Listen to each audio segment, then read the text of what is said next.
సూర్యకాంతం, ఏమే మీ అమ్మ పారిచ్చింది.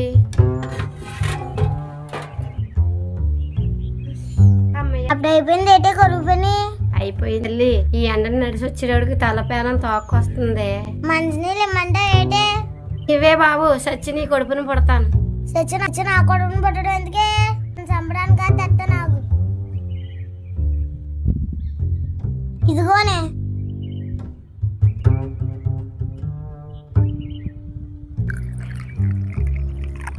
అమ్మా బతికించేవే తల్లి, వెళ్తున్నానే. అవే ఎల్దిగాని నేను కరువు పనికి వద్దాం అనుకుంటున్నానే. నా వయసు సరిపోవట్లేదని ఆగుతున్నాను. ఏంటమ్మా నువ్వు కొరువు పనికి వస్తావా? నిన్ను ఏ మూడు రానిస్తాడమ్మా? మిమ్మల్ని అందరినీ ఏ మూడు రమ్మంటాడు, నన్ను ఆ మూడే రమ్మంటాడే. బానే చెప్పావే. అక్కడికి వెళ్ళి ఏం పోట ఆడతారే? ఒక గంట పని చేయడం, చెట్ల కింద కూర్చుని ఆలమాత ఏలుమాత మోసుకుంటారు. పని చేయకుండా ఉంటే ఏ మొగుడు ఇచ్చేస్తాడే డబ్బులు? నీ మొగుడు నా మొగుడు ఇస్తాడంటే? గవర్నమెంట్ మొగుడే కదా ఇస్తాడు. నీ నోట్లో నోరెట్లేనే బాబు, ఉండి వస్తాను.